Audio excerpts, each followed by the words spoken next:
Good morning, everybody. Okay, let's see here. Hey, Artemis, how you doing? Did anyone else have a really hard time settling down to sleep last night? I did. I had a really rough time sleeping last night.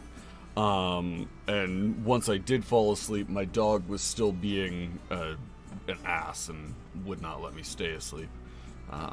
It's not entirely his fault. He is getting old and having a hard time sleeping through the night, but it wasn't pleasant. Let's see. Something's wonky with my camera. That's better.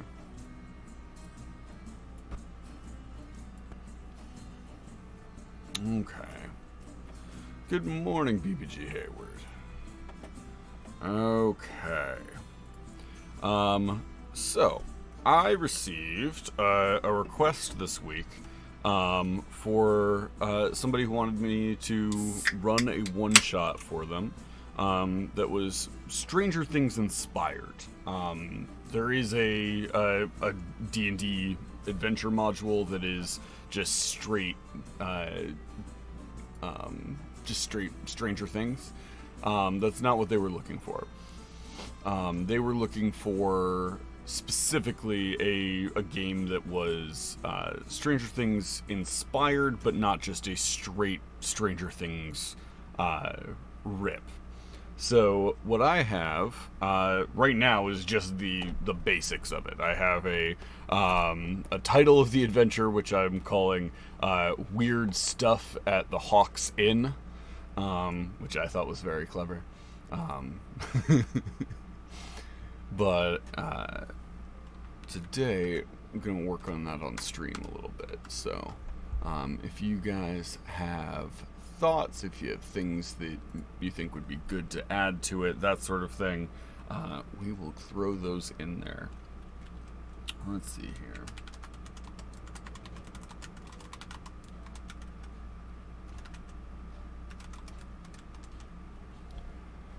Okay. Let's see. Need different music for this. So, let's throw to this.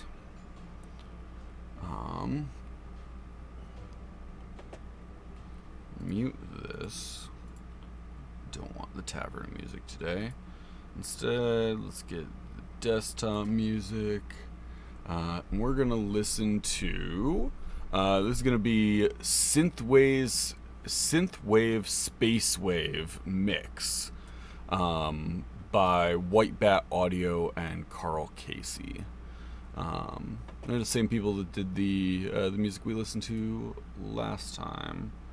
So let's see, get this, make sure that's coming through the right spot. Yeah, there we go.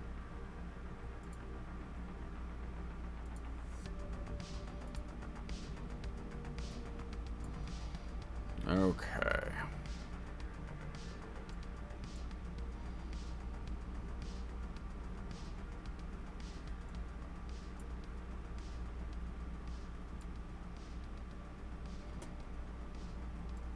That coming through okay. I talked to 5 different people that couldn't sleep. Must have been because of the supermoon last night. Was this a supermoon last night? That makes sense. I assume. I know nothing about that stuff. Do the players want to be the kids or the kids' characters? So they specifically requested that they didn't want to play like, oh, we're playing like the children who are going off and doing this thing. Instead it is more of a traditional D&D vibe, but with more of the more elements of Stranger Things that pulled as the inspiration for it. So not just a straight rip. So what I told them is we're gonna make they'll make characters ahead of time, but they're gonna make characters that are like level 1 small town heroes. Like they're not big time characters. They're not characters that have gone off and done a bunch of stuff. But they want to play like small town heroes. So my gut here is to give them something that is going to be a smaller threat, but one that would wipe out a small town.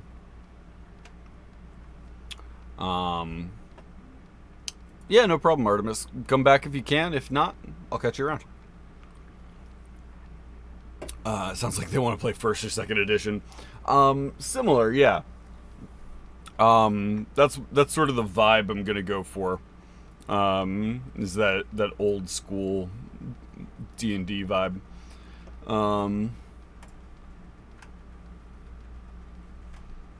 Okay.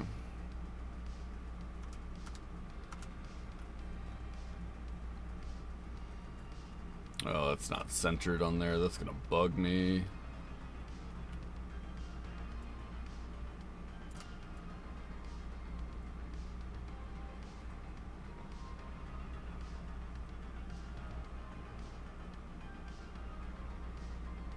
Yeah, there we go. Close enough. If you want a small threat, then just do murder hobos. just have the villain be a different group of adventurers. I absolutely could. it's a one-shot. They should have a few potions of healing so that it's not over too quickly. Absolutely. I'll probably give them... I'm not going to give them potions right off the bat, but they will have access to them. Also, to be in the spirit of prepping a Stranger Things thing, I am eating toaster waffles.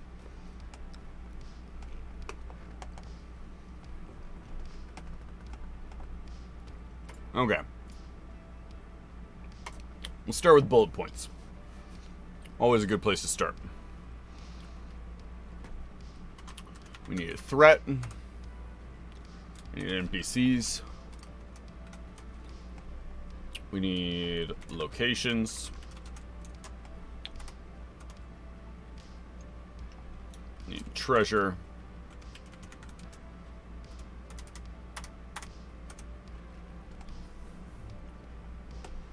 That should be good. Kobolds are the monster. Yeah, kobolds are classic. I've run so many one-shots with kobolds, though. I'm kind of tapped out on them. I'm almost thinking a larger threat that I scale down to be manageable by a first-level character. That way they still get the feeling of defeating something big, without it being a whole thing. Let's see here.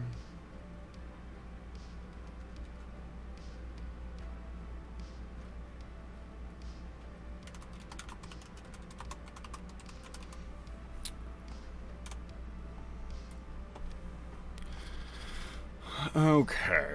How about do an abandoned group or a bandit group? That could work. I kind of want it to be a monster, though. I want them to have that, like, something's hiding in the shadows type of vibe.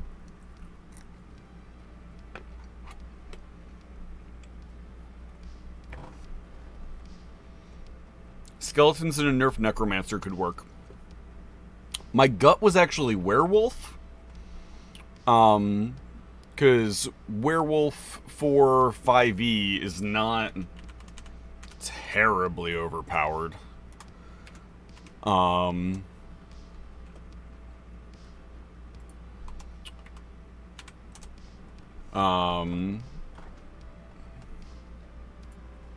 Group is controlled by a mind flayer or an earworm. I do specifically want to stay away from mind flayers just because they were already tied to Stranger Things. I want to avoid anything that is specifically connected. It's one of the like I could have gone Vecna and had it be like a cult of Vecna or something like that, but I don't want to. Werewolves in D&D 5e are challenge rating 3. I kind of want to give them a werewolf that doesn't know it's a werewolf sort of vibe. That would be something's coming out at night, something's causing problems. Teen wolf, not as powerful.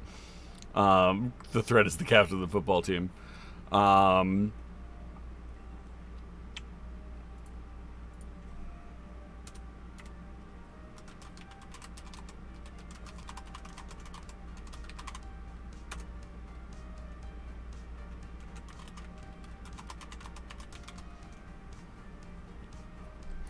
Now, if we want to lean into more of the, like, paranoia, go with the earworm or mind flayer thing.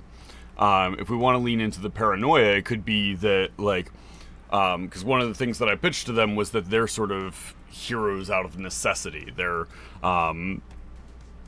taking care of the threat because they need to. There's nobody else taking care of it. They're a small town, not big enough for anybody to actually come out and take care of it. So they need to rise up and do it themselves. If we played with sort of this paranoia level of the like everybody else just kind of refuses to admit anything's wrong.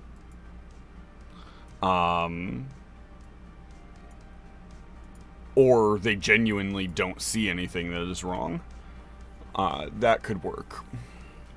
Because there is that level to Stranger Things of like, yeah, you're the only ones that know that something is happening. Son of the captain of the guard, that way the guard isn't automatically on their side. Dad knows his son is a werewolf. Interesting. That could work. But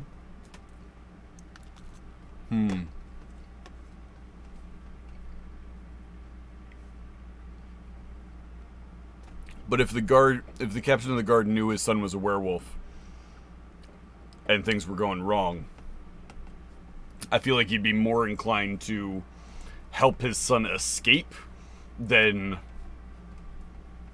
getting people off of his trail. You've got all that time during the day when you're not a werewolf. That would be easy enough to throw it off. So maybe it's not a werewolf.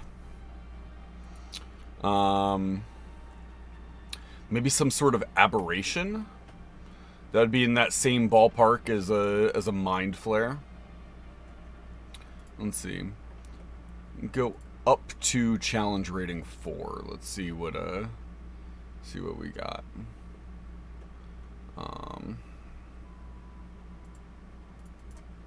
Change which display it's picking up. There we go.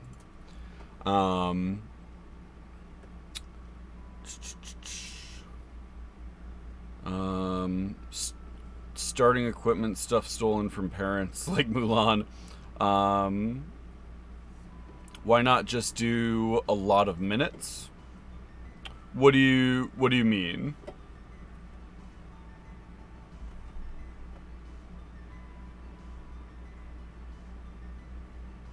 Mimics. You could. Like the whole town is sort of infested with them, and they're the group is the only ones that realize it.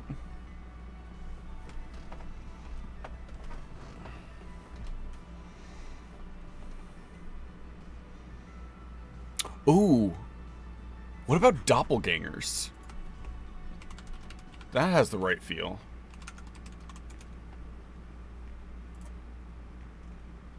Doppelganger is a CR3.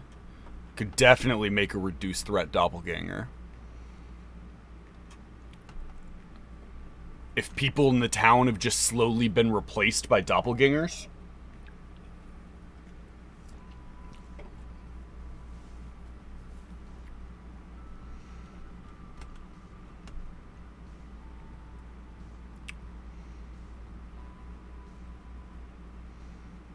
That could be interesting.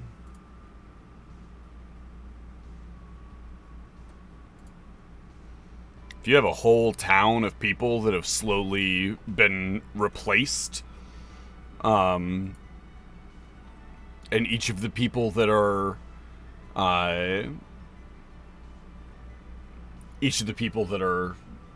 playing are the ones that have noticed. They're the ones that have seen something and gone, that isn't right.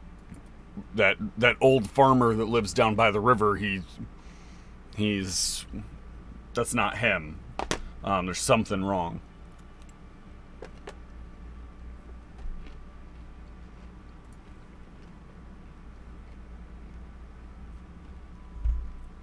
So it's not something coming out at night and attacking the town.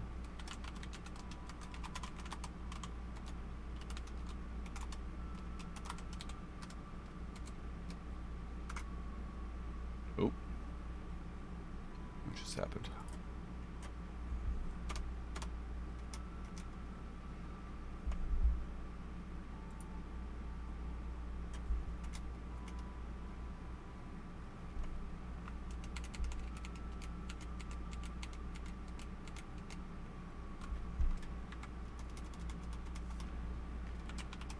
Replacing townsfolk.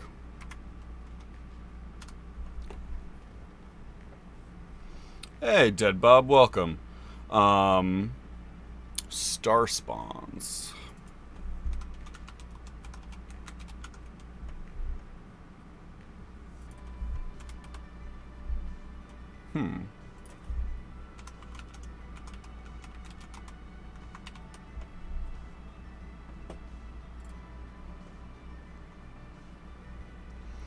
Elder Evils to act as their agents in the prime material plane, in the role of heralds, lieutenants, foot soldiers, simple servants, even avatars. I definitely read this as Elder Elvis instead of Elder Evils.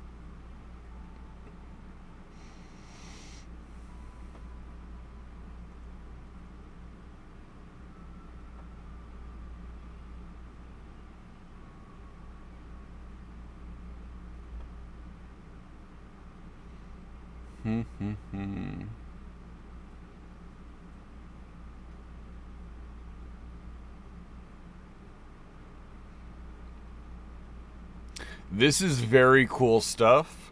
I think it's David, right? David, this is very cool stuff. I will definitely use this in something.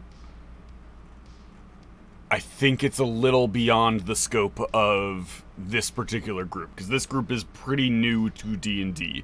Their only experience with D&D is doing the or watching Stranger Things.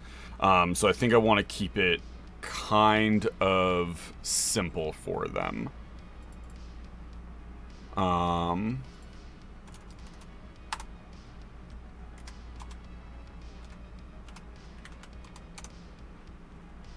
There it is. Those are horrifying, though, and I will definitely use them. Love that. I think I want to stick with Doppelganger, though. I think Doppelganger fits really well for this type of story.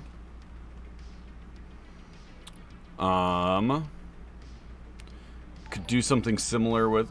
Hey, thanks for the follow. You do something similar with Ghosts. Have a village that was destroyed in a cataclysm possess the current village that stands there. I think you're gonna use that. Got some planning to do. I really... that is very, very good. That has the potential to be real rough on the players, though. Hey, Life Gambit. Hello. Sorry, your name blended into the background for me. Welcome to the stream. Boom, boom, boom. Okay, so if we have doppelgangers that have been infiltrating the city, replacing the townsfolk, why? Why have they been doing that?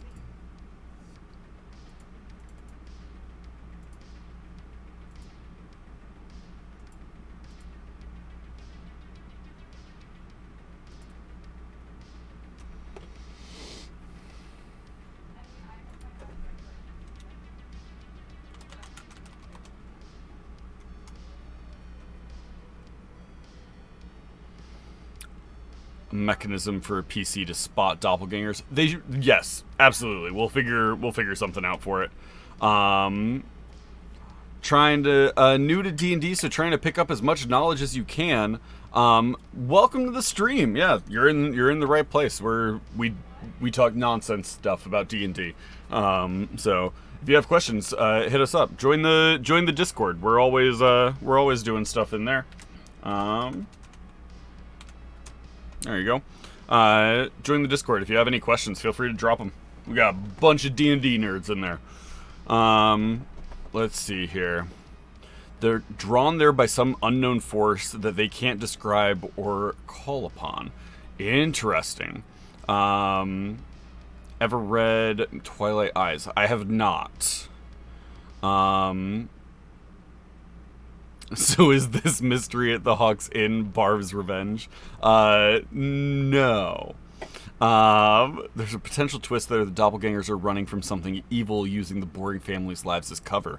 Ooh, that's interesting. I'm always anyone who's ever played with me for any extensive amount of time. Oh, the music just got loud for no reason. There we go. Anyone who's played with me for any extensive period of time knows that I'm really, really into the consequences of your own actions. Oh yeah, no, you killed the person you thought was a villain, but were they? Like, do you feel morally gray in this period of time? Yeah, I'm into that. So we have the reason I like that. The reason the doppelgangers have been replacing is that they're hiding from something.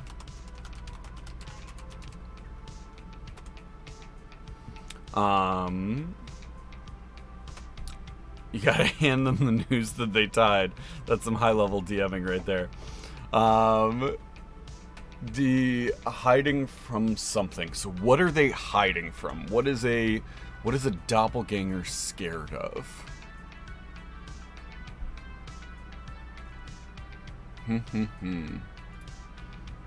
Let's see here. Hey, thanks for the follow, Life Gambit. Or Life Gambit. Doppelganger enemies. Google. Give me it. That's telling me about a Marvel hero named Doppelganger. That's unhelpful. Doppelgangers. D&D 5e. Enemies.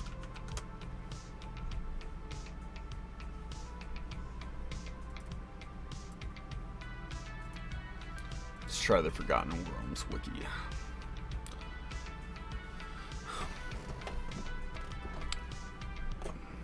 A necromancer could work. What is good, you beautiful nerds? Rafiki, it has been a while. Welcome to the channel. Dropped a follow so you can hang later. Thanks for the follow, Gambit. I appreciate it, and I look forward to seeing you around. Crimson, good morning, sir. Welcome. Good to see you as well, Rafiki. We are working on a client of mine has requested a D&D one-shot that is Stranger Things inspired. So not just straight Stranger Things, but like sort of in that same vibe. They are brand new to D&D, but they are they've watched all of Stranger Things and they're really into it. So they wanted sort of in that same vibe there. So we are working on a D&D adventure that I'm calling Weird Stuff at Hawk's Inn, which will be the name of the tavern in the town. Let's see here. Currently looking up predators of doppelgangers.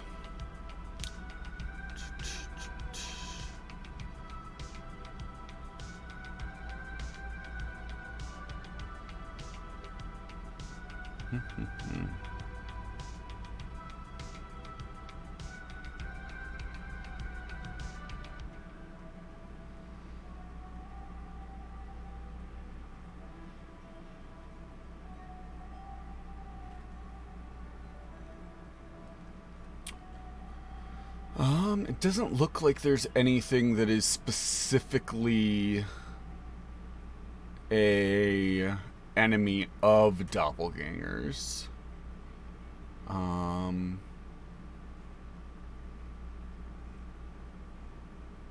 Doppelgangers were highly feared by most races for their ability to assume the form of any humanoid creature. Knowledge of their presence tend to make people very paranoid and suspicious of others. Whenever food or treasures were scarce, they would work for other creatures, though they preferred doing business with the magically inclined. Many beings throughout the realm were known to utilize them as spies, assassins, or in an elaborate plot to usurp power.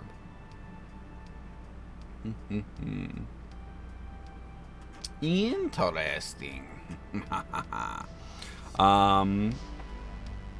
Maybe some kind of infernal pact they were running from. They're running from werewolves. Doppelgangers. That's just two ganger Pokemon. Something awful has pushed them out of their home deep underground. Prejudice. Doppelganger's biggest threat. They had to leave the local cave complex. The other thing is the doppelgangers are not particularly social creatures usually.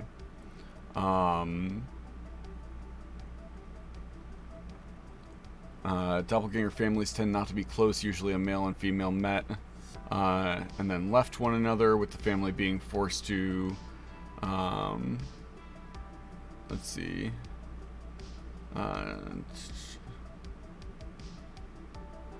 Yeah.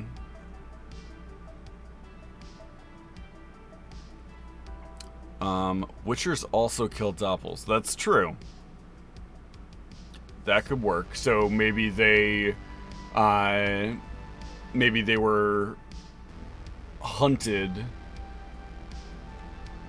by like a blood hunter or something like that drove them out. Oh, that could be interesting if the final fight is with a blood hunter who's there to like wipe out all the doppelgangers. I like the thought of like the point of the adventure is not to eliminate all of them. The point of the adventure is to figure out what's happening and stop it.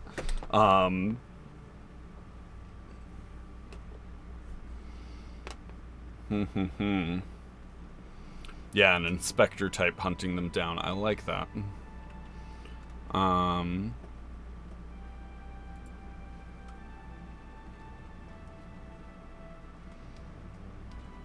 Could even be, oh, if you introduce that person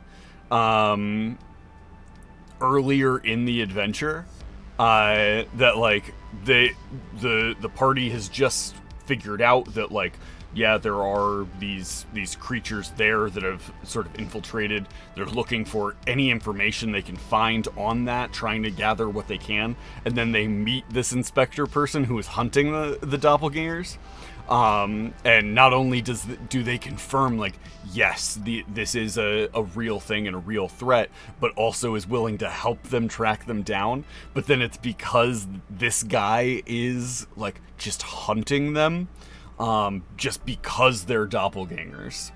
That could be that's compelling.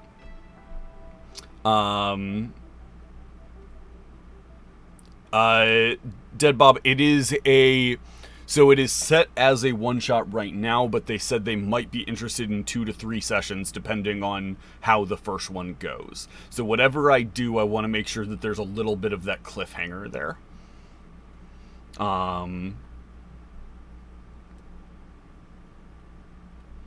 Yeah. That's a great BBG lead in.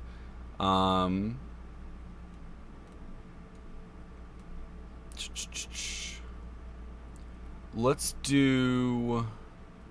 Oh, BBG Hayward, you would not make this morally ambiguous. I don't think that's morally ambiguous. I think bad guy hunting people because they're doppelgangers is pretty straightforward.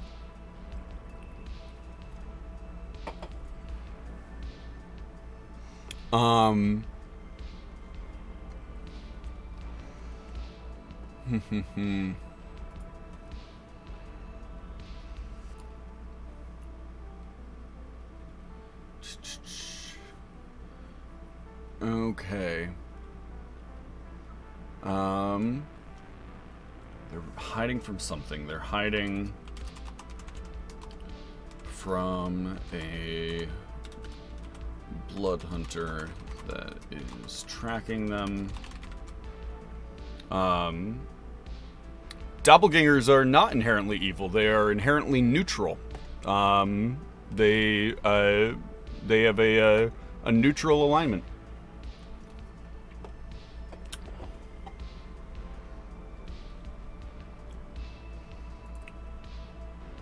And no one said that they killed the people that they're replacing here.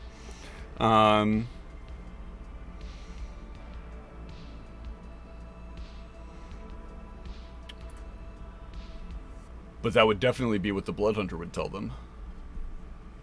Is that they kill, probably, he would probably tell them they eat them too. Maybe the people they're replacing died in a tragic mudslide. They may have seen a face and used that face in a totally different town. BBG Hayward, I don't care what the book says. That's fine. I don't necessarily care what the book says either. I'm into this whole I'm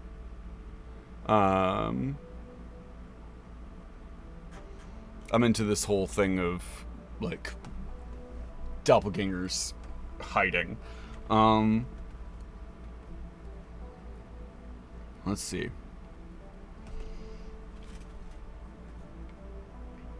They were underground. Small doppelganger society. Run with me here. They're underground, small doppelganger society. Horrible cave-in in this, like, mine that runs through there.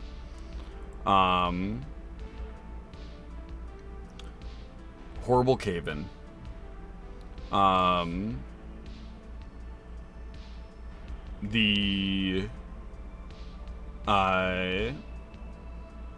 The cave collapses. Miners that were in those mines that lived in this town die in the cave-in. The doppelgangers who are fleeing the Bloodhunter find those figures, assume those forms, go to the town to hide. People are already dead. They're taking on the forms of these people that are already gone. Could even tie it back to the Bloodhunter in his, like, I don't really care what collateral damage happens in pursuit of these monsters. Could even be that, like, somehow he caused the cave-in.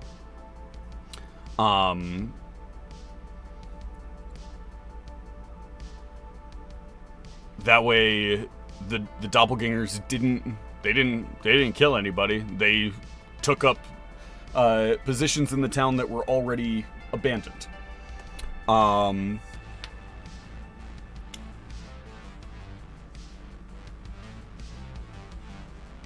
Spooky Forest, they were lumberjacks, but that's personal preference. How'd they die in the Spooky Forest?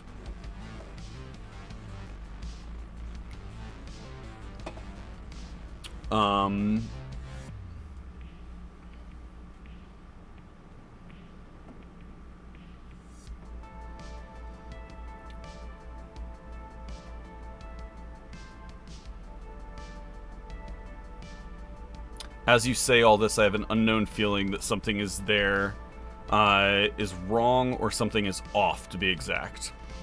Like something about what I just said is incorrect, or that something is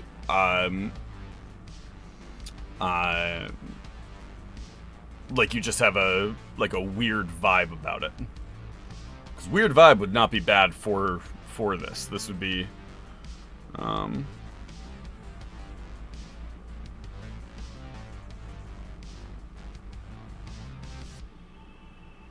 something is off. That's fine. We'll keep going. Spores, any kind of feign nightmare would do it, but you are right. The mine makes it easier because of death collapse. Yeah, I think the forest thematically feels better, but it is easier to explain the death if it's a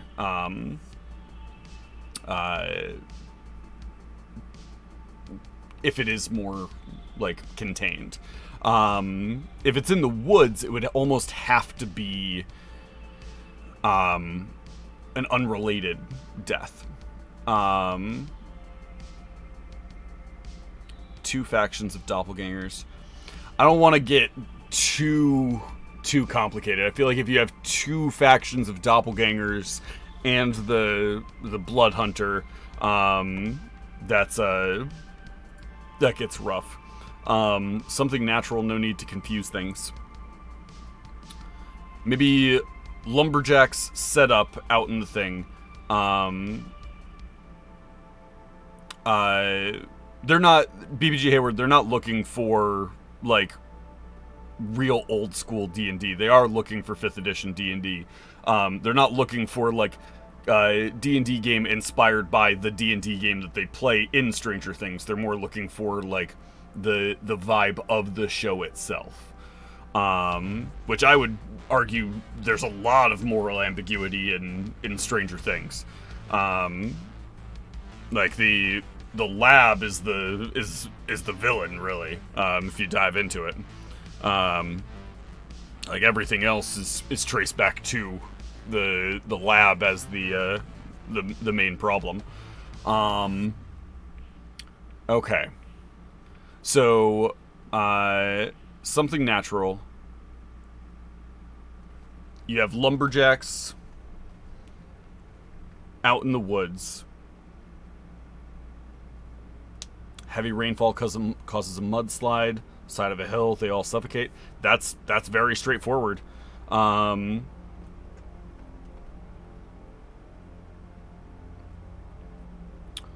Could use the woods and the mines in one go. Oh, there you go, Crimson. There's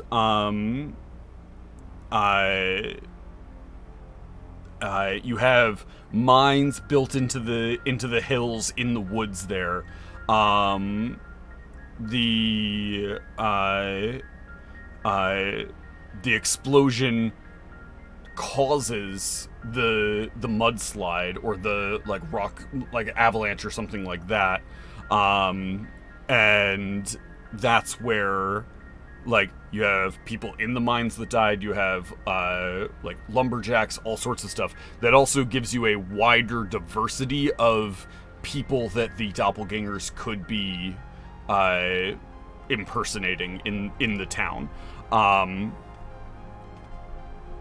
Yeah, I like that. There's been a lot, you toss in like hints about, there's been a lot of recent flooding. There's been, you could even take it the other way, and it's not even connected to like an explosion or anything. It's just there's been heavy rainfall, and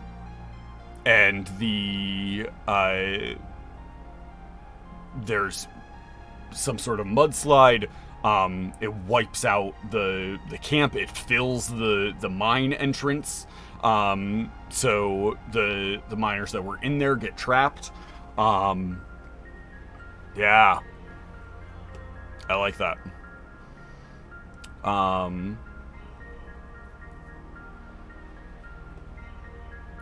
Have the scene of the accident a major encounter with carrion feeding beasts, so the party puts that part of the mystery together. My gut says it is definitely an encounter they could have, and they should be urged to investigate before they would ever confront the people they think are the doppelgangers.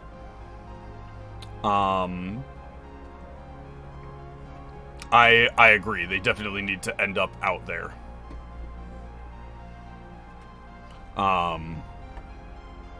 Because that adds a level of like, okay, well, some people definitely would have made it back. Not everybody would have been killed. Some people would have been able to get out of there in time. Some people would have made it back. And then other people would have also come back, but they're wrong in some way. would the PCs be indirectly hired by the Blood Hunter? I think the Blood Hunter shows up like a day or two into them looking into things and is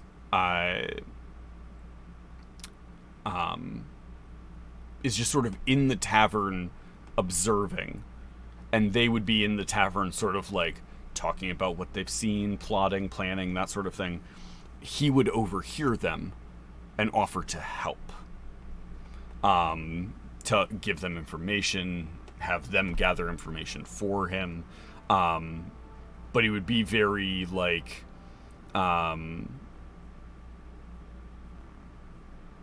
oh, I like that, Dead Bob.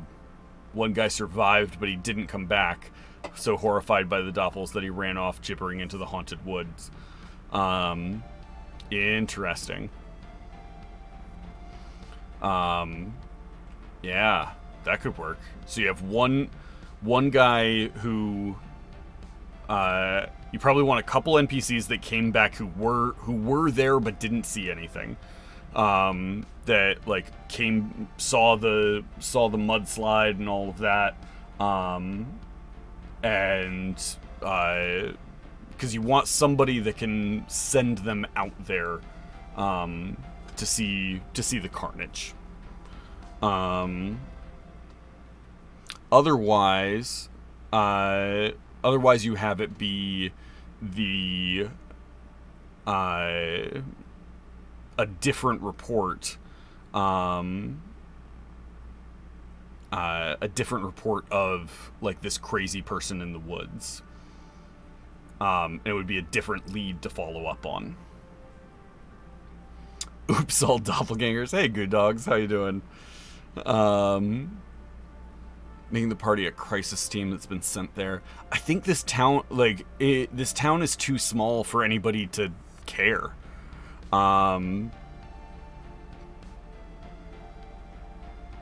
a big fan of peanut butter doppelgangers. Dude, I would eat a cereal named doppelgangers. That sounds delicious. So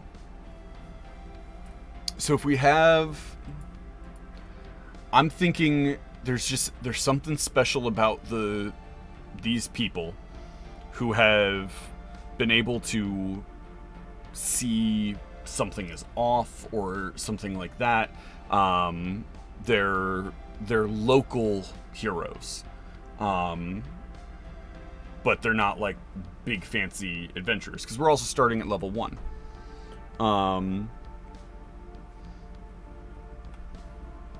Sounds like the Skinwalker myths. Yes, it is sort of in that same vein, where like there's just something not right.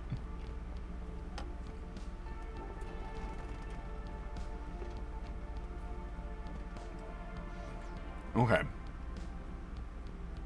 We've got good content there that I'll muddle around with. Let's move on. Who are some NPCs that would be in town? We've got the Blood Hunter. We've got the crazy guy in the woods. Probably need a tavern keeper. Captain, I honestly don't think the city would even have like a full-on like captain of the guards, because it's probably just him, and then people are also like local militia. So like city guard.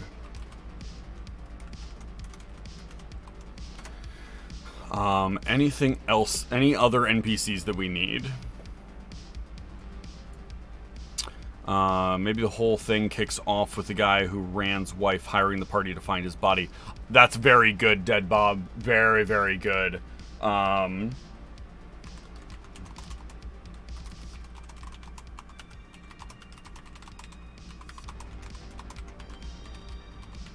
That's very good. That takes them out in that direction. They can they can find the guy in the woods. They would also then be taken to the rest of the scene of the accident, which means that there could be one of the NPCs that they meet at the beginning needs to be somebody that they find the body of them in the landslide.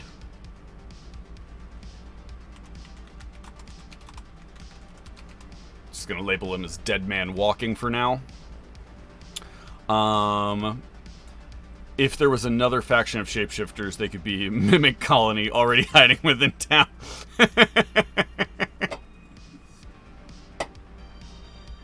All the furniture in town is actually just mimics who are trying to live a quiet life. Captain the City Watch, but it's a superficial role. Yeah. Sheriff and deputy. We could go that route instead of a city guard. Make it real small town. Just do sheriff and deputy. One of them should be a doppelganger. I'm leaning towards deputy. That he was like out watching everything, to make sure that everything was going okay out at the site when everything went down. He gets taken. That makes a lot of sense. Supervisor of the Lumberjacks. Like a lumberjack foreman. Just put project foreman, because he would have overseen the mines too.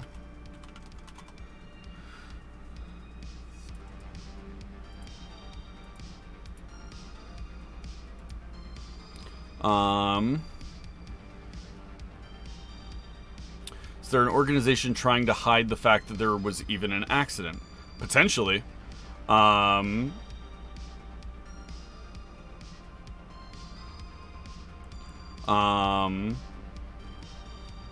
Good idea as a wandering trader. Yeah, I mean, there could definitely be a trader.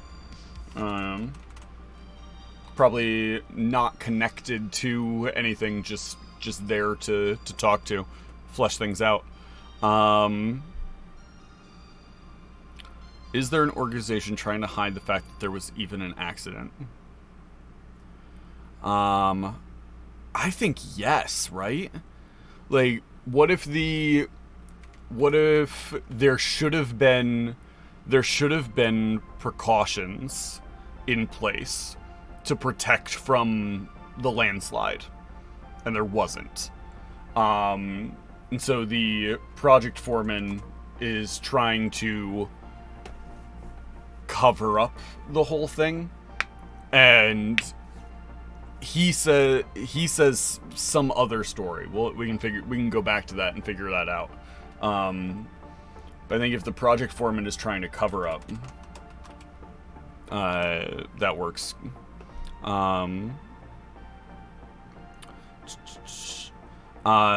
Too complex for a one shot. Too complex for a one shot, but not too complex for potentially 3 sessions.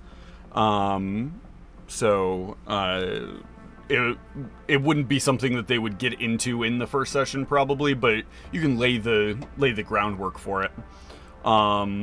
Weaken the hillside with overmining. Yeah, that works. I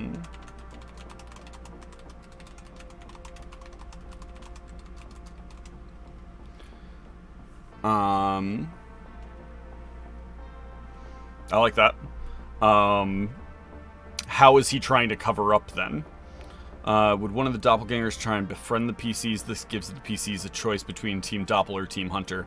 I think yeah. Like one of them definitely should be friendly.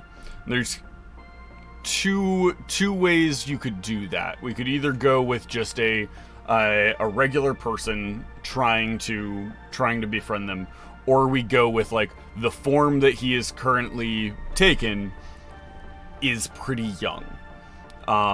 which would sort of endear him to the group, but also makes the fact that he's like taking that form kind of worse once they realize that he's not that.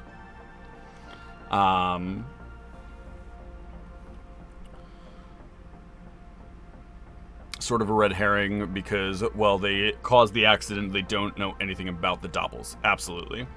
There was a kid in the accident. I mean, it's very possible. You get like a powder monkey type, or like a runner. That's useful in those spaces. Small and moves quick. One possible ending is the PCs team up with Doppels to take down evil mining company. Absolutely.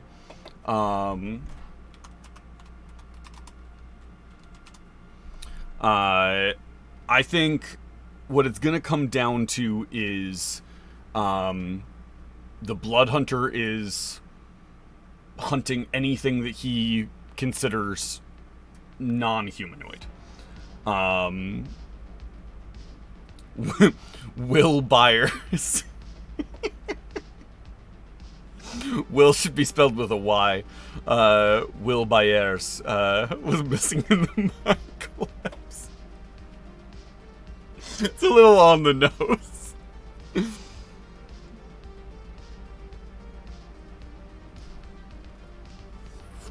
Ooh. What about this, though? Young boy, stuck in the collapse. Hasn't said anything since returning. Completely silent. Ever since he's returned, sort of in and out of it. One of the Doppels saved him. Saw that he was like still alive, pulled him out. And like got him away from everything. He was still alive. He's relatively unharmed. But he's not a doppelganger. He is a just a regular human kid who saw what happened, but is still in too much shock to really explain it.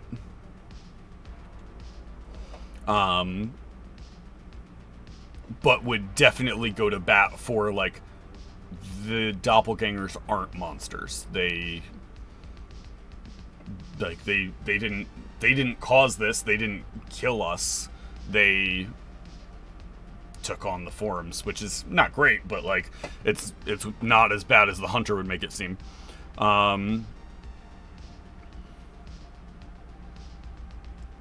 Yeah, if the PCs look like they're about to fight with the Doppels, you could have them yell stop, shocking everyone and changing the field. Yeah, I like that a lot.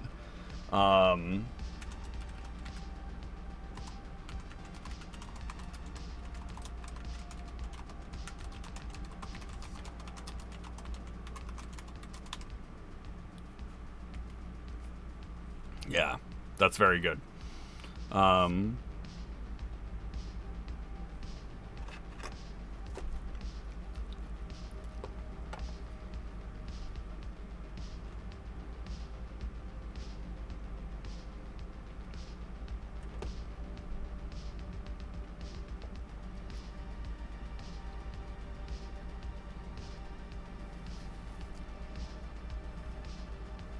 Okay. I think that's enough NPCs. Let's go to locations. Got the Hawks in. Gonna need a farm of some sort. Camp in the woods. Mines.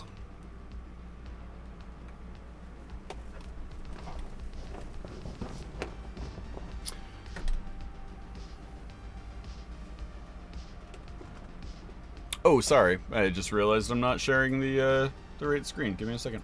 You're still looking at doppelgangers. My bad. There you go.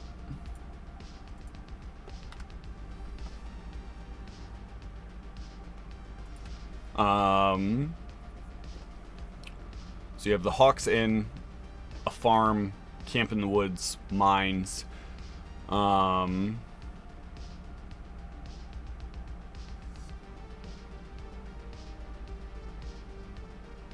Is there an upside down lair hiding below the mods?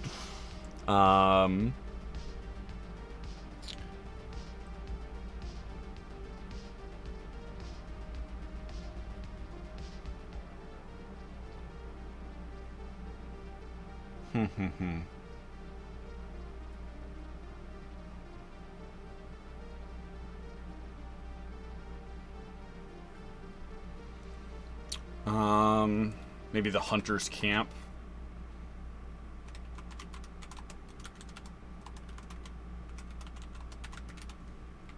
He would be there most of the time, but every once in a while he goes into the Hawks Inn, which would mean they could potentially search his camp while he's gone and find stuff.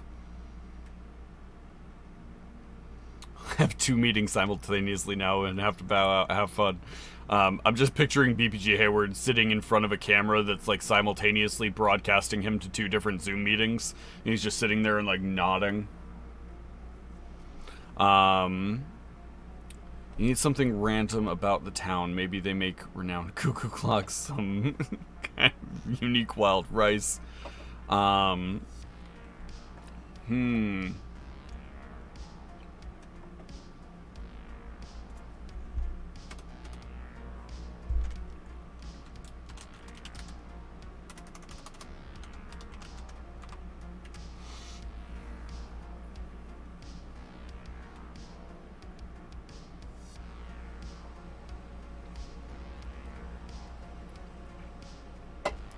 Let's see here.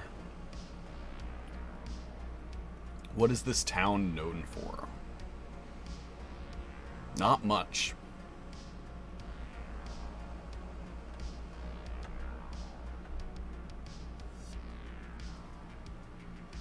A deep and creeping darkness in the Candlekeep Mysteries book.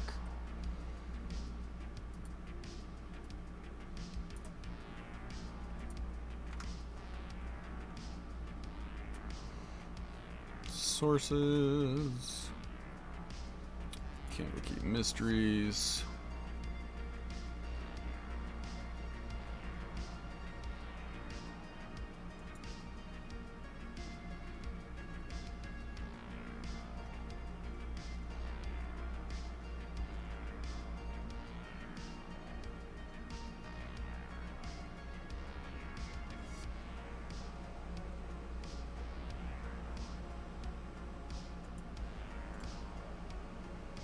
Meanlock?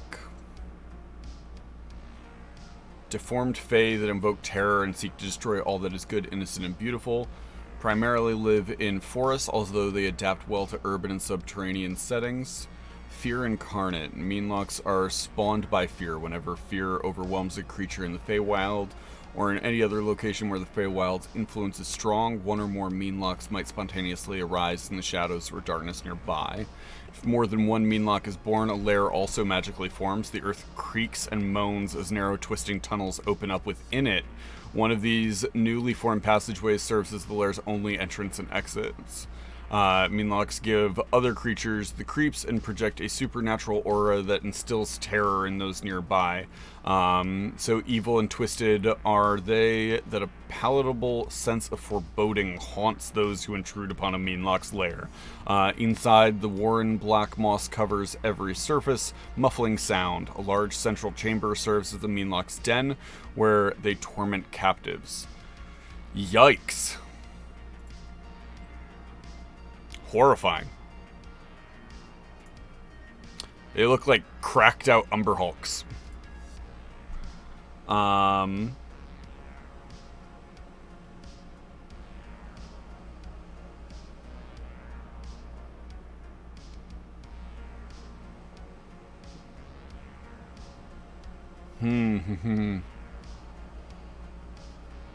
Yeah, that's very interesting, Davy Jones.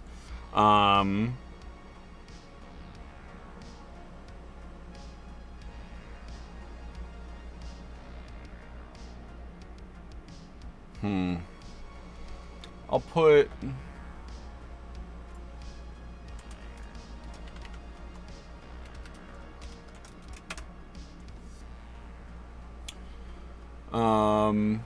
the only problem with it is that I wouldn't want I wouldn't want them to get too absorbed into that threat to not follow the other stuff. So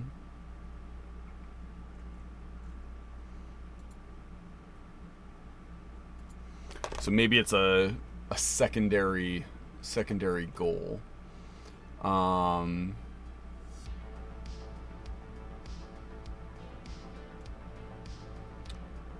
Okay. What if the project foreman? What if he didn't overmine the hills? What if he didn't weaken it? And he did everything that he needed to do. He was responsible in the ways he went about it, but everybody blames him for the collapse and the mudslide, saying that he didn't do what he needed to do. But in actuality, he did, and what happened was one of these meanlock layers opened up underneath the mines, causing it to all sort of collapse in upon itself. And they're summoned by fear. If these doppelgangers have been chased by the hunter,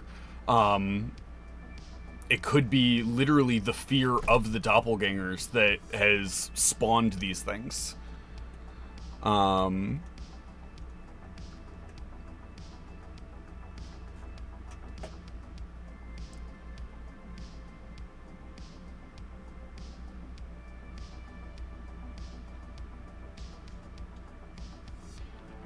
Then you don't even need a mine. He overlogged the hillside and the flood caused a mudslide. At least that's what he's blamed for. Yeah, there you go. That works. Change of mine to tunnels. Project foreman blamed for the disaster.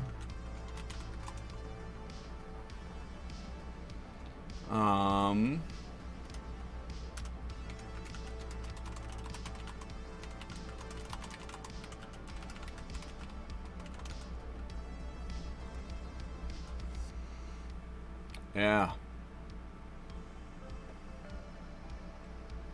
I like that a lot. Okay. Good pull, Davy Jones. The Stranger Things kids would fight the hell out of a beholder. They absolutely would. A beholder would destroy the level 1 characters that I'm gonna be putting through this adventure.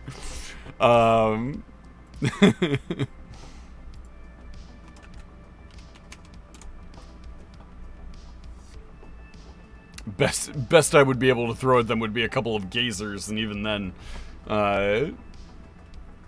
let's see. Okay.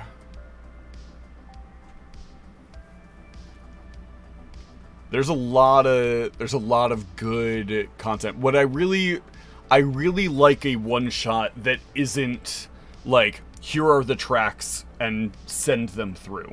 That is more like, here is the area you're in and what you're looking to accomplish, and the story just sort of opens up around them. I love that. So if all of this is just sort of in place, I think that works very well.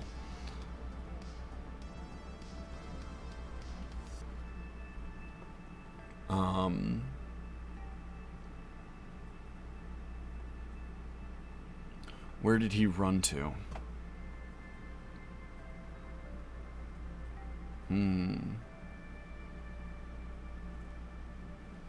Hey, Edwin. We are prepping a one shot that's sort of loosely inspired by Stranger Things.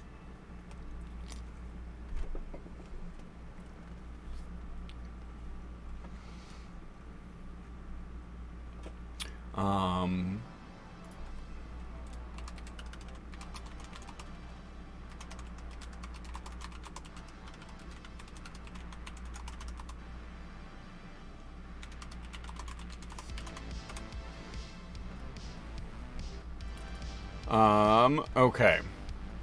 So, we can remove something coming out at night then. So that's no longer applicable.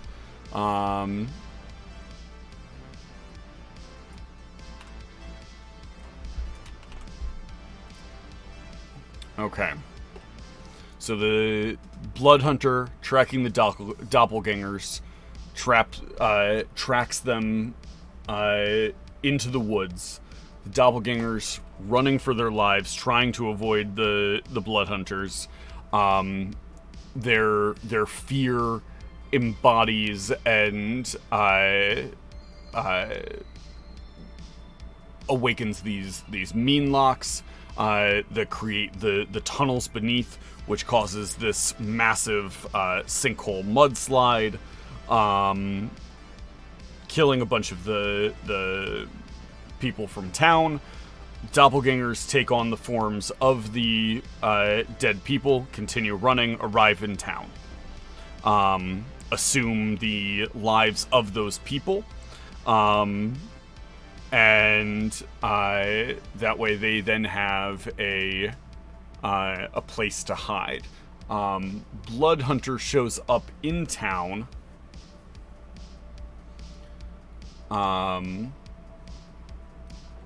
Blood Hunter is in town, causes the doppelgangers to continue to be frightened, which would draw the Minlocks closer.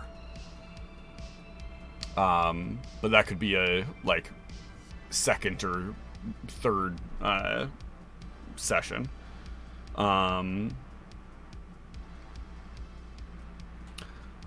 Deeper into the forest where some Fae saw his suffering and is protecting him. Ooh, that also answers your question from before, Dead Bob, about what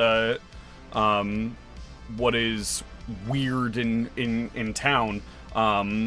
It's that the forest is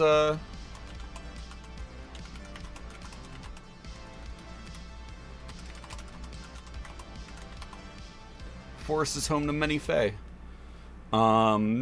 It would also explain why the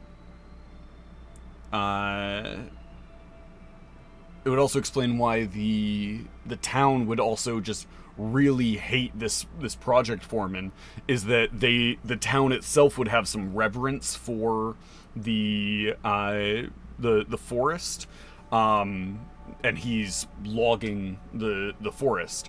It may be that he's that also allows us to play with evil corporation. That he shouldn't have been doing, did he take all the precautions he needed to? Yes. But he shouldn't have been doing what he was doing in the first place. Okay, so crazy guy in woods. Protected by a Fae. Who's trying to, help his memory come back. Blood Hunters camped outside of town because a mix of real villagers and doppels drove him off for being a jerk. That could be, but I feel like he also... that also immediately clues in the party to, oh, he's bad. The town doesn't like him. Which I kind of want him to be this middle ground of, he's hunting monsters. That's what he does, and the party thinks they have a monster problem, because they think there's something wrong, something going wrong in the town. So they would want him to be, I would want him accessible. So I think he camps outside of town because he is he'll want to sort of stick to himself. But he would come into the town to the Hawk's Inn, would sort of talk to people, question people about things that they've seen, odd goings-ons, that sort of thing. Yes, it also makes sense why the Meanlocks appear, since they need a weak point between the material and the Feywild, which I think works well. Okay. So it sounds like we have a few different once they find out about him, the Doppels, it would be cool to have an encounter with a dying Doppel who the Bloodhunter killed. Ooh, interesting. Like one who just barely got away, and it looks like one of the townsfolk, but as it dies, it like shifts back into its true form. I like that a lot. Okay, so it sounds like we have a few different quest lines here. Each one should have its own rewards for it. So you have lady hiring you to go find her husband.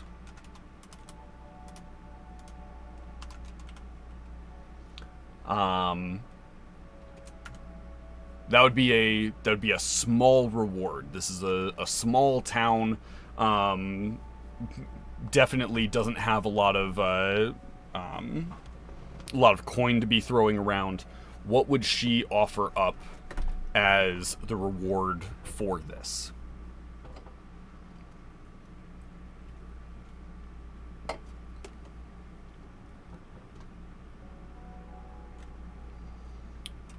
Maybe just a couple gold pieces? Or a horse?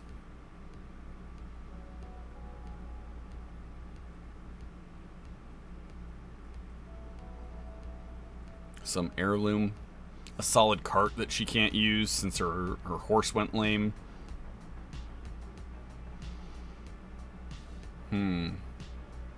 A vestige of divergence. Screw you, Sakura. That's funny. Thank you for finding my husband. Here is a god weapon. Enjoy level 1.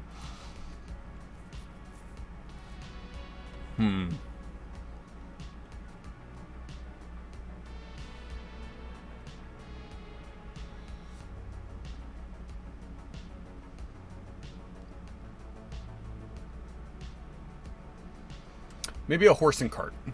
Give her, like, she doesn't have much. She can't afford to keep because her husband's dead. She can't afford to keep running the farm. It's too big for just her. So she'll give them a horse and cart. That way, they can move quicker. They can find information on him quickly, and get back. That also incentivizes them to do that mission quickly.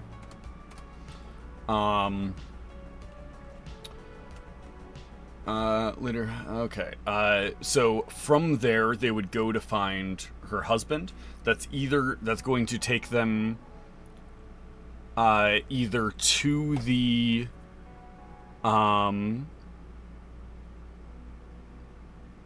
mudslide itself or into the woods to find him.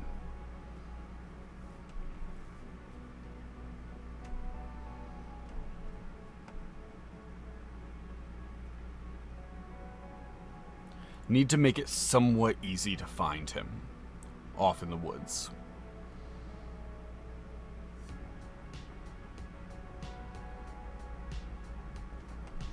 What if...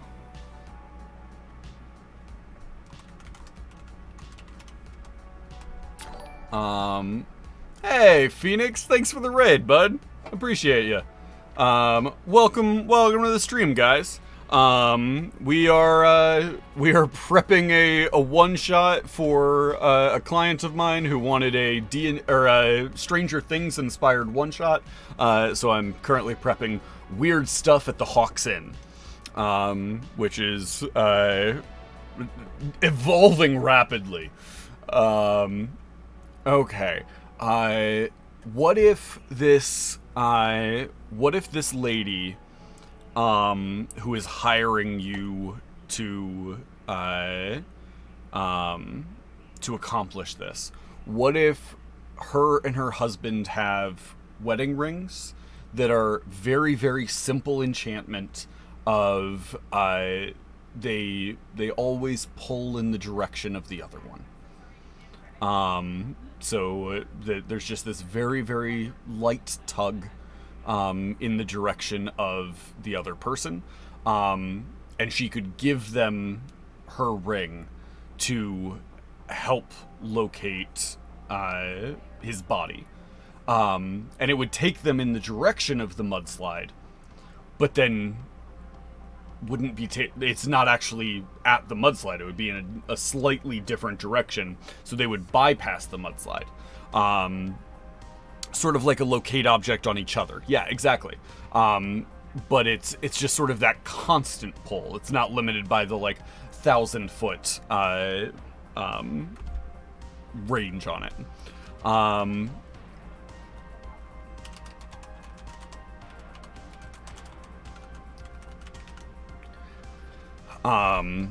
That way, that leads into the other one, where they're going to then find the crazy guy who's being tended to by the Fae. I think it was Sakura that suggested a Dryad. I'm cool with Dryad.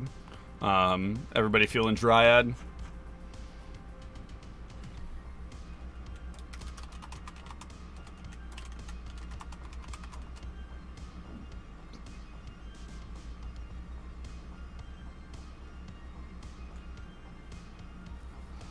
Add some flavor. They had a fight and she tossed the ring into the river a few months ago. That would be very fun, but at the same time, you don't want her to be if you have a ring that pulls towards the other one, he definitely would have gone and found that, right? If you can just go and know where it's at, he would have gone after it.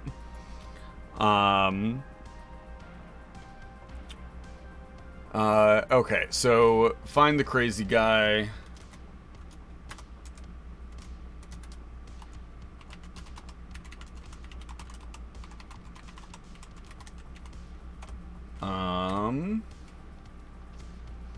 If they find him, he would tell them that he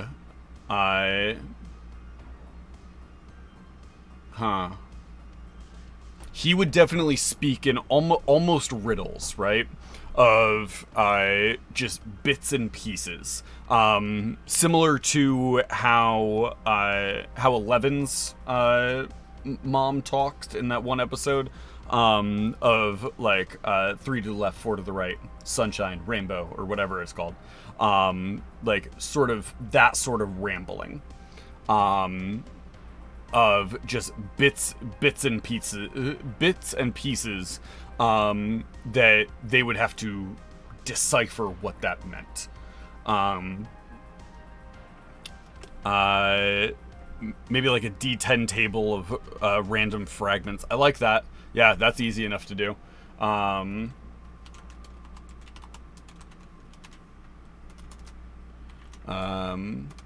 Okay. So he's just sort of rambling. The Dryad, there should be a side quest here, of the Dryad can heal his mind, but only if she has something. Um,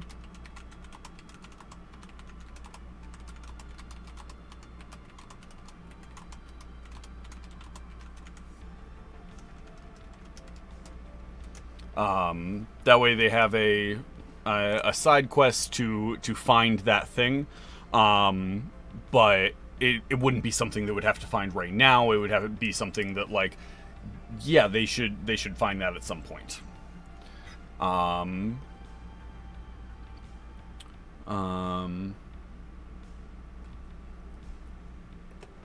Flowers around her tree, but something is threatening her cope.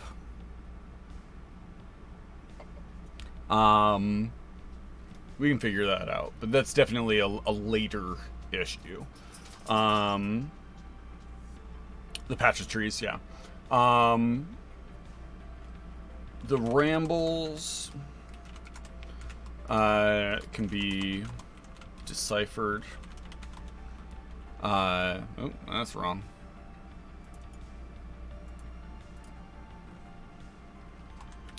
To piece together a basic idea of what happened at the camp. Okay, that leads them to why? There we go. So that would lead them to the cave-in.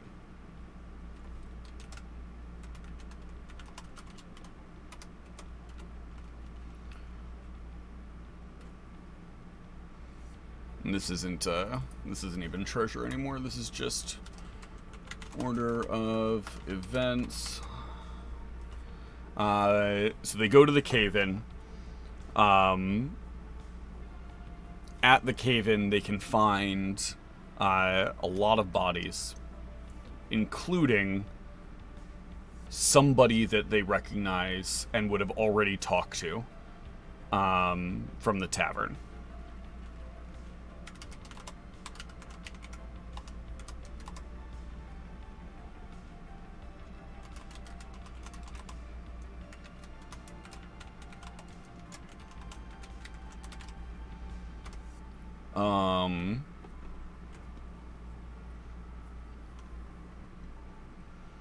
There should be something else here. It's a combination of the two, right? It's like a landslide and a cave-in of, like, it wasn't more like a sinkhole.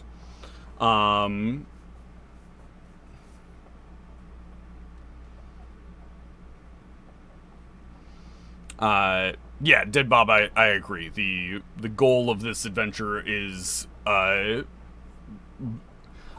feel like the goal is almost just figure out what happened. It's a mystery. So they find the bodies, including the dead man walking. There should also be some piece of equipment here.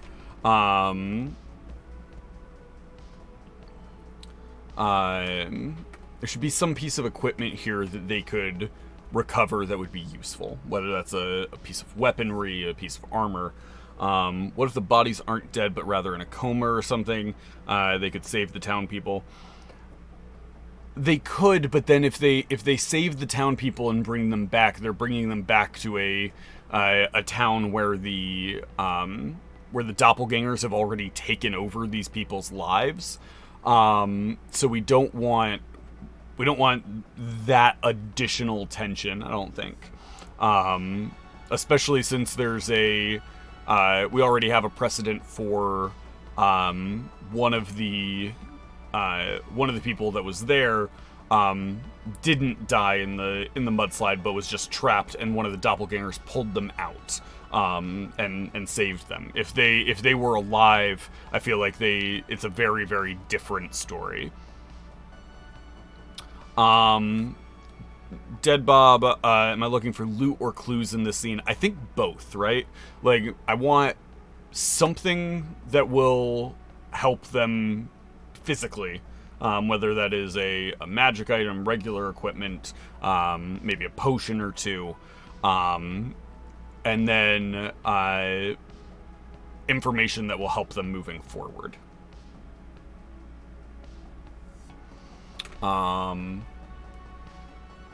A necklace of fireballs? That's so extreme, Sakura.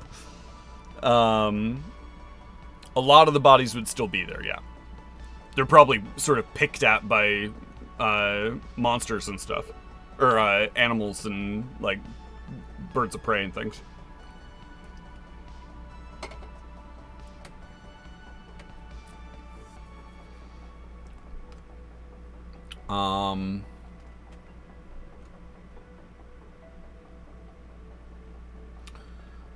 Give them something.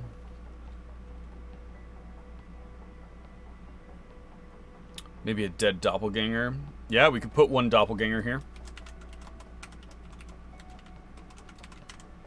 Oh, we'll put a doppelganger here. But has a crossbow bolt through its head. And the only person we'll give a crossbow bolt or a crossbow to will be the Blood Hunter.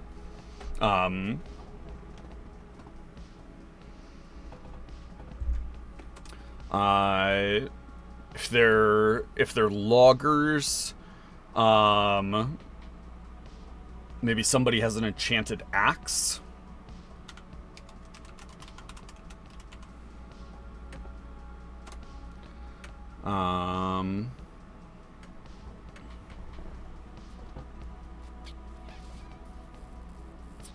What's another good piece of equipment that somebody in a logging camp would benefit from?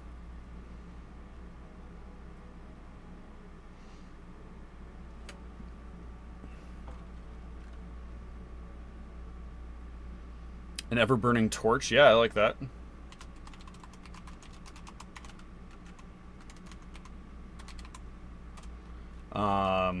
Give him 2 health potions here.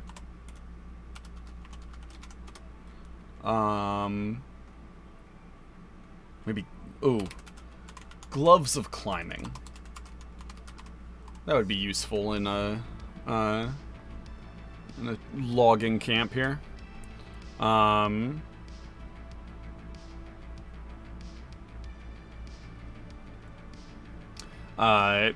Grappling hooks, absolutely. I mean, there would be any number of, like, basic equipment items that could be scattered around here as well.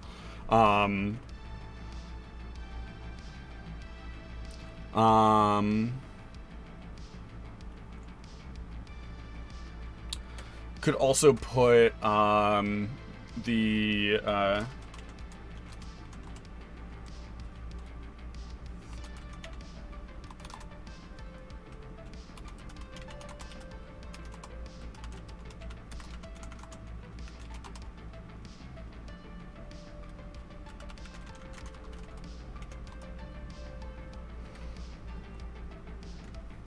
tweezers of splinter removal. That's awesome. The foreman's notes on progress and operations.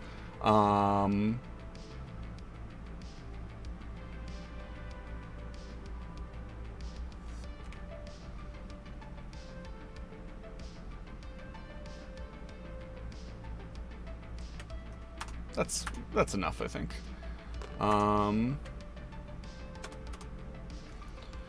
So from the cave-in, where do they go? Where would they go from there, do you think? They could investigate further at the cave-in.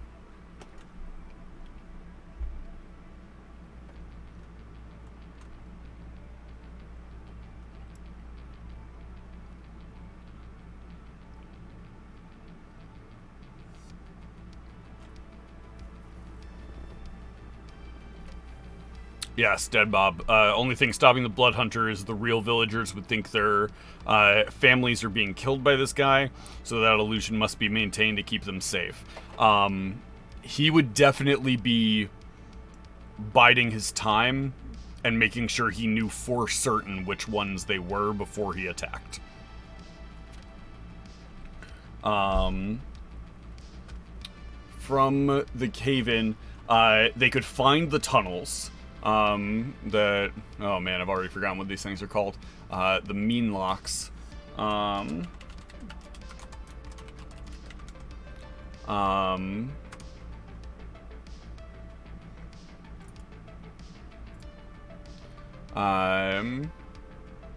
So they could find the mean locks tunnels. In which case, there's a whole bunch of information there that they could recover. What is going on? Come on. What happened?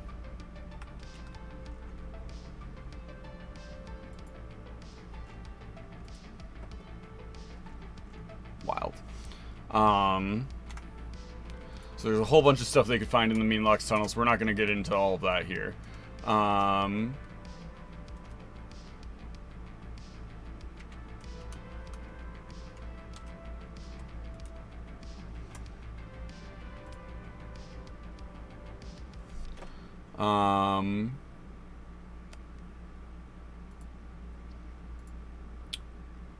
Dun dun dun dun.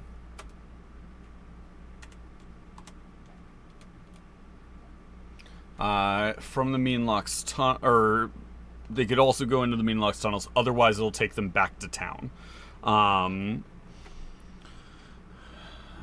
Signs of a struggle. Maybe the mean locks were brought there by the Blood Hunter to trap the Doppels, but he messed up and killed the villagers. I don't think I want the... If the Blood Hunter's whole thing is, like, eradicating monsters, he wouldn't bring more monsters in to do it. So I don't want him, like, being involved in the actual mean locks, with the exception of... the reason the mean locks are there is because the doppelgangers were so scared that it called to them. So from the mean locks, they could go back to town. Investigate there. Come on. Every once in a while, my fingers type too quickly in the wrong order, which is very fun.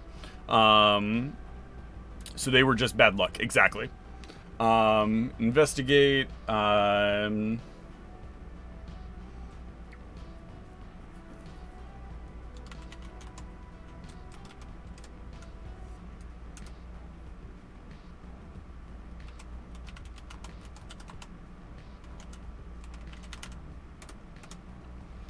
Okay. Once they have information back at town, they would need to decide what their course of action is. Do they want to go after the mean locks? Do they want to try and go after the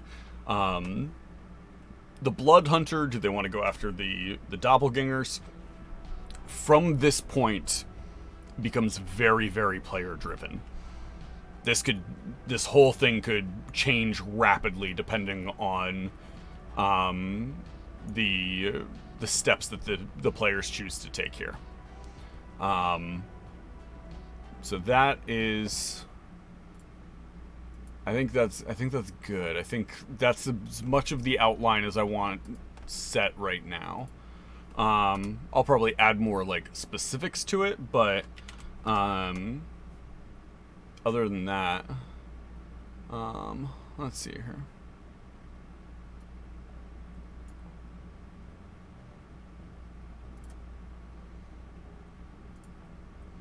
Okay.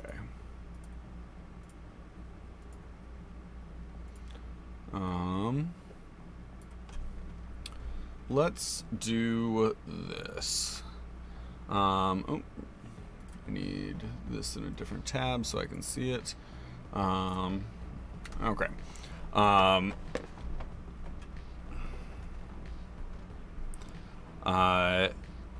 put a ticking bomb type timer at that point, something set in motion. Ooh, interesting. So that they have a specific amount of time left before they can do stuff, or before they will be out of time to do stuff. I mean.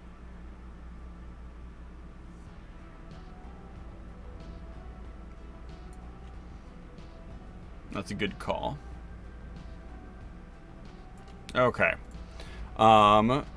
Let's see here. We've got our NPCs.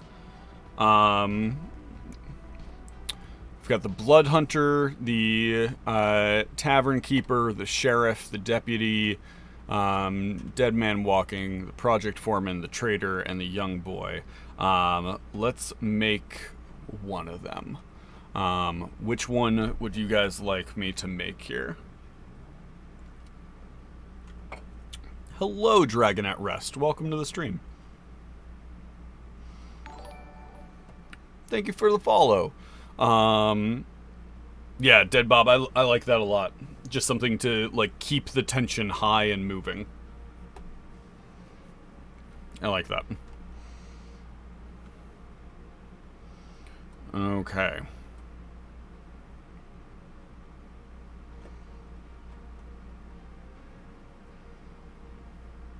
Blood Hunter, a crazy guy in the woods, the Tavern Keeper, the Sheriff, the Deputy, the NPC who has currently been replaced by a doppelganger, the Project Foreman, a local trader, or the Young Boy.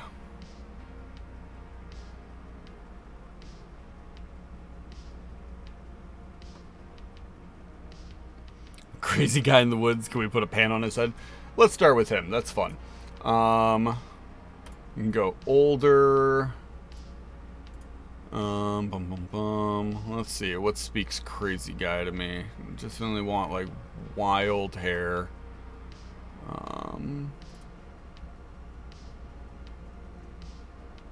Although he hasn't been gone that long, right? So it would just be sort of messy hair.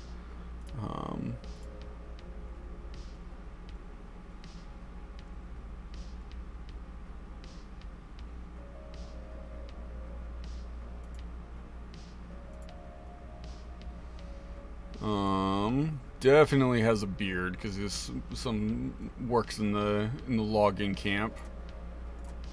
Give him big bushy eyebrows because I like them. Go damaged torso, damaged legs. Measure. We're gonna make him just real thin here.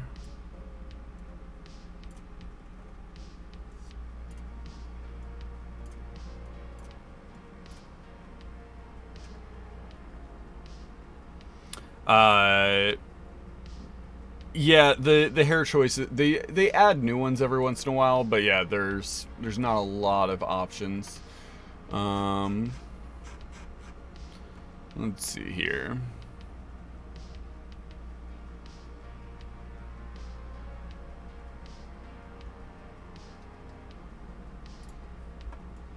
Just a miner's helmet. Tattered clothes.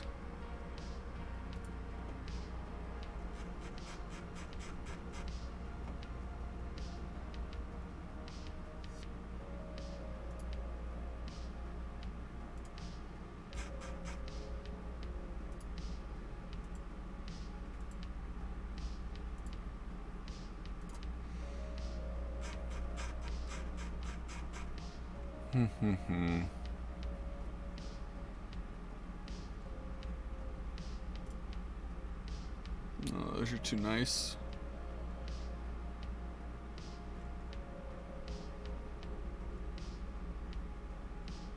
Actually, there's one up here that would work well.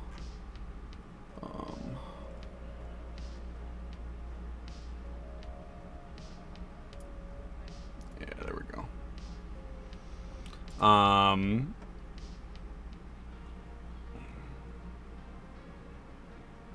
Is there a way to have an arm, leg, and a caster sling?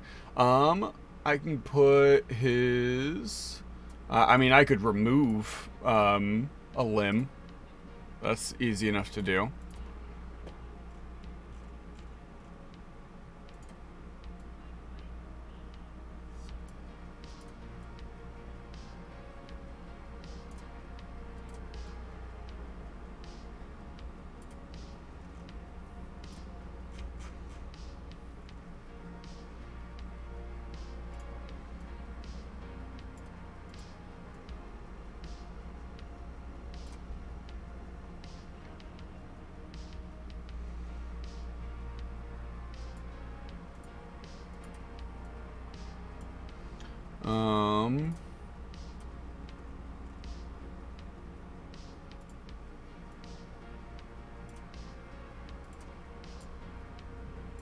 Let's see. There's not a great way to do like a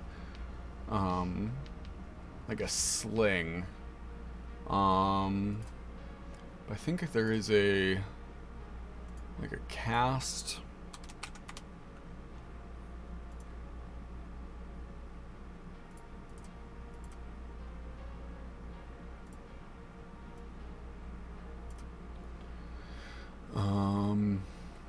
And then we can just pose him with his arm sort of like held at his side.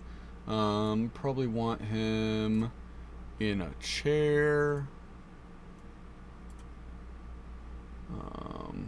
Pose.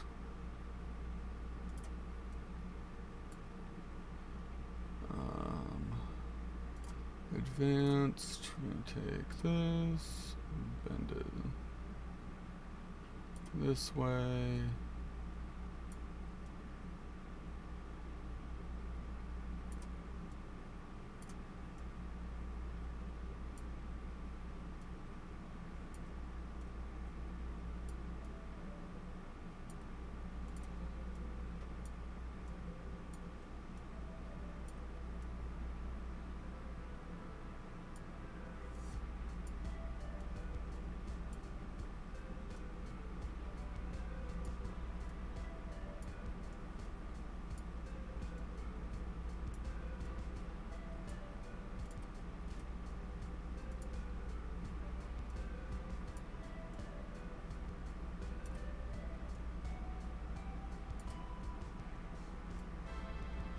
Like that.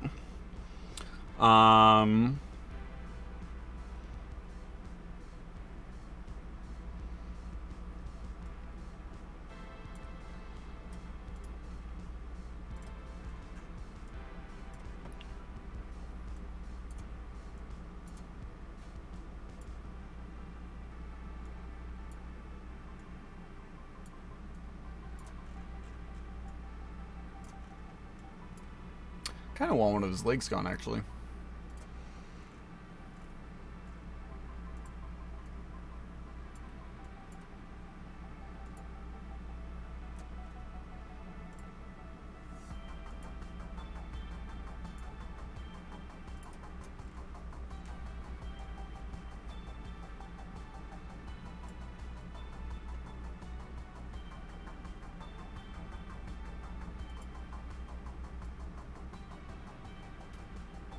I can give him a peg leg. Does that work, Dead Bob?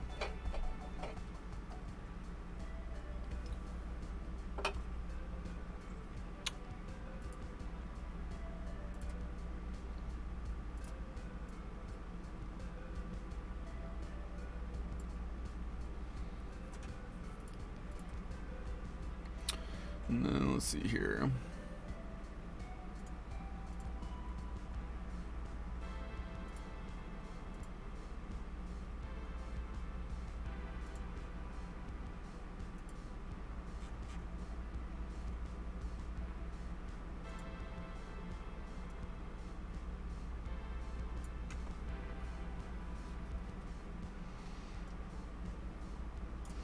Okay.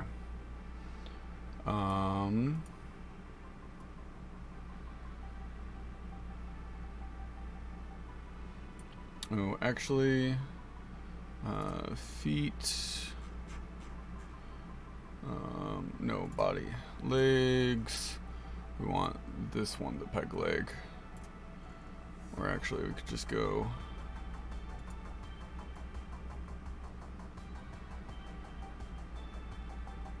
like that.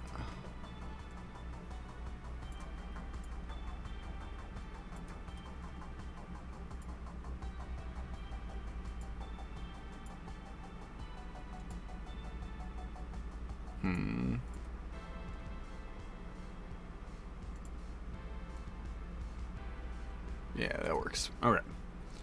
I don't know if he would have any gear on him.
Maybe a bandage around his head? Yeah, I can do that.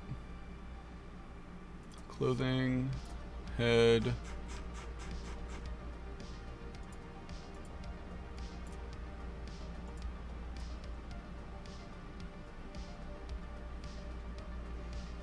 I know there's one that's just like partially wrapped.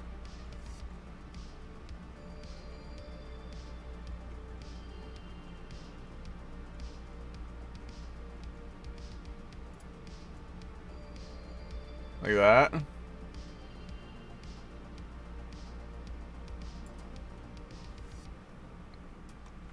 And then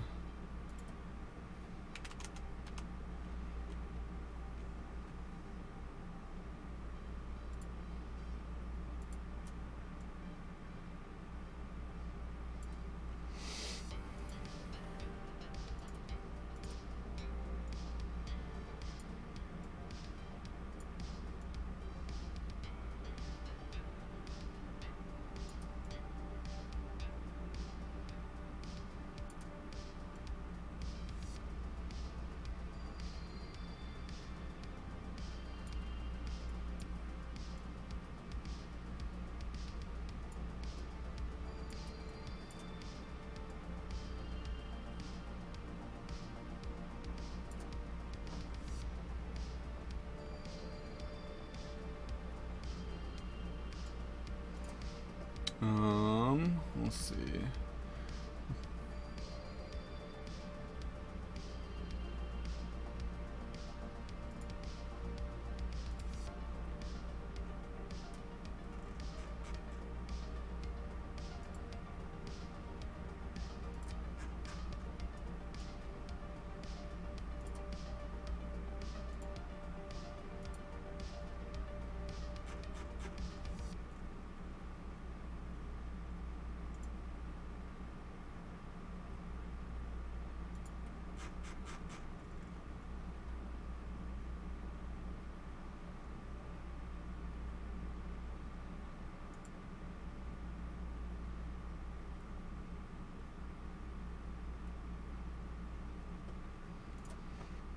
Bum bum bum da dun dun ba dee doo.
How's my grizzled prospector voice? I imagine a lot of buy gums and whatnots. Yeah, this is Hero Forge. I'm using the pro version. That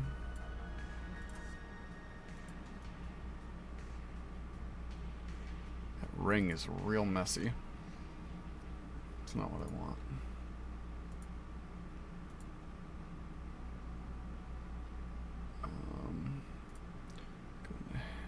Posing.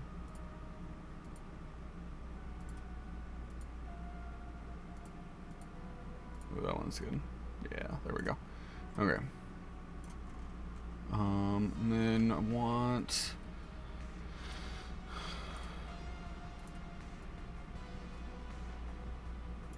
There we go. On the body, we want to make sure we've got.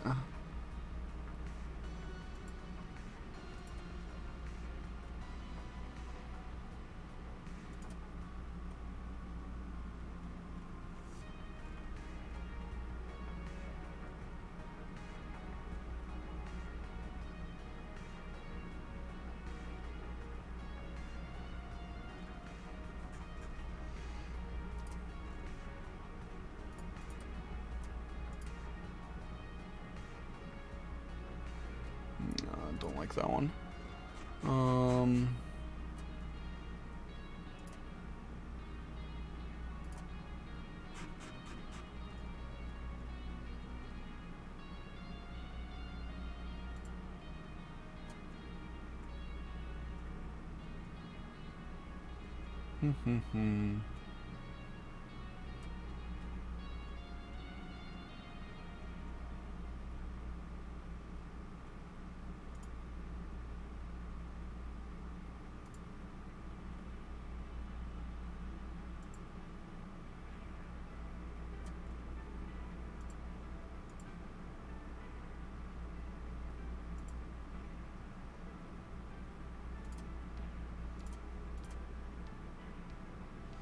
I layered them wrong.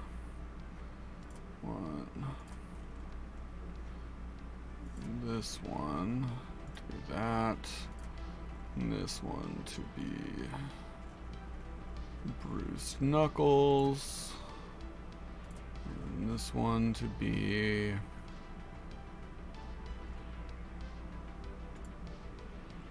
there we go.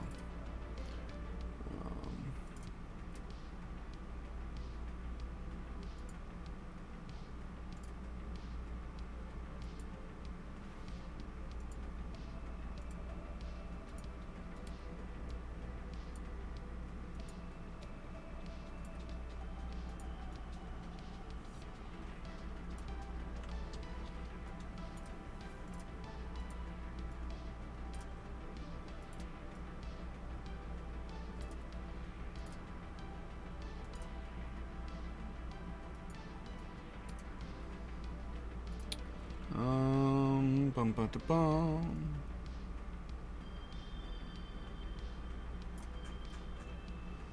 I think it's the eye that's throwing me.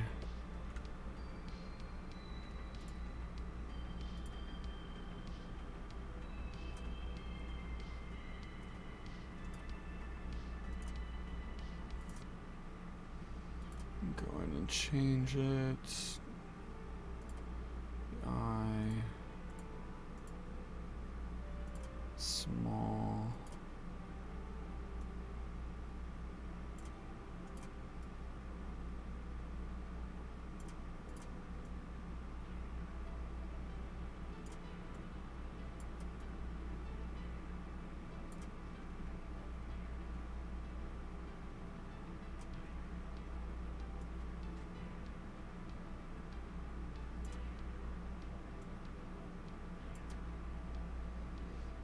And then pose, face, eyes.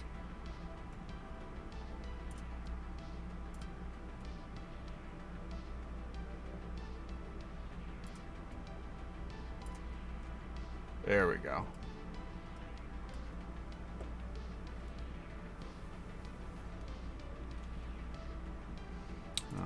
Stage, base.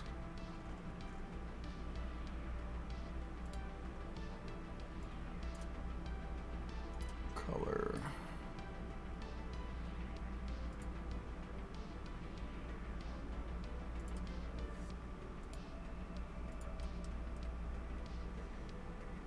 There we go. There's our prospector. Oh man.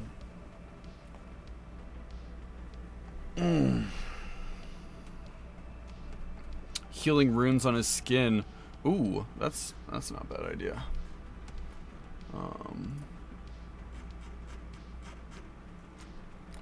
Let's see here.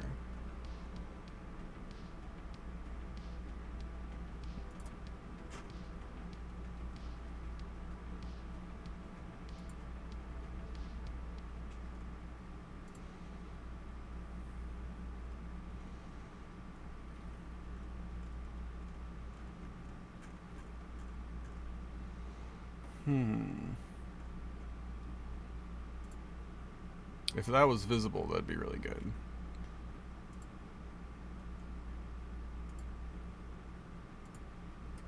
We can go with that. We're gonna go with like a light green on them.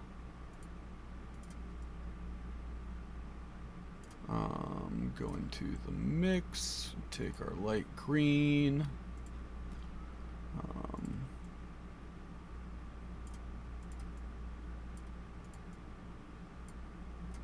Why isn't it working? Oh, because I chose the wrong one. This is the one I chose. Pull that down into the darker.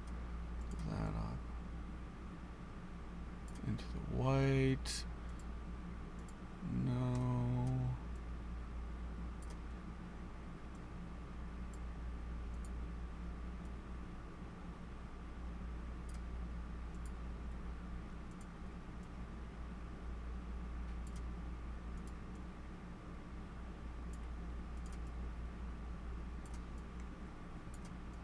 There we go.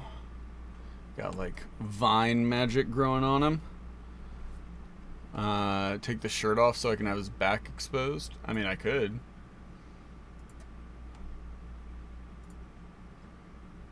Chest.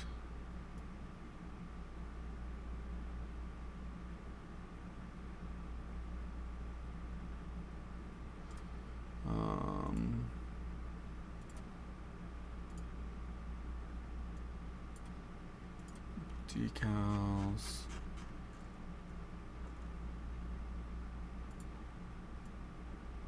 Ooh, there we go. Looks like vines wrapping around him.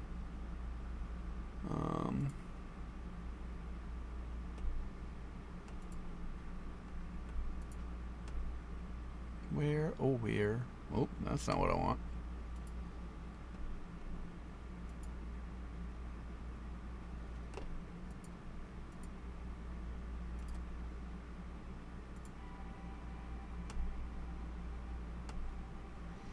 Okay.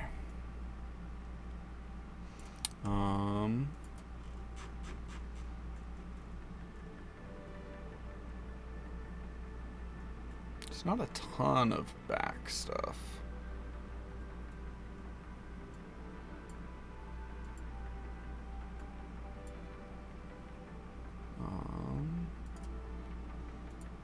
Paint.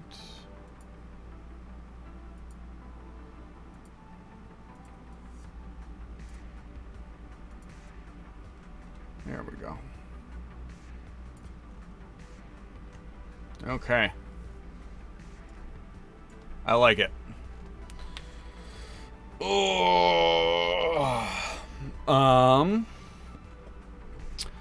They need more decals. Yeah, they are working on more. From what I've heard, there's a bunch of new stuff coming. But there we go. There's our prospector. It's our first NPC for the thing. Awesome, guys.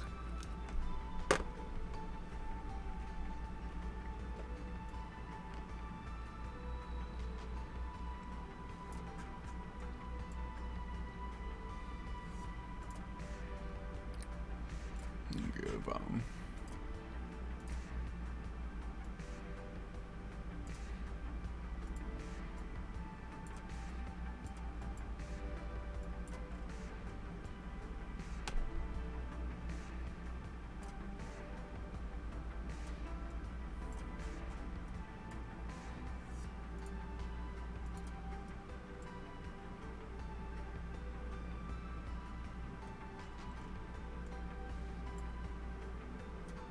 Okay. There we go.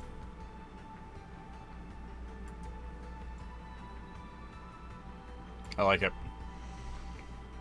Go ahead and save him. And we're good. Okay. Awesome, guys. That wraps us up for today. Thanks for hanging out. Let's see here. Thanks so much for hanging out today. This was super helpful. I'm looking forward to throwing this at them tomorrow. Spend the rest of the day tinkering with it.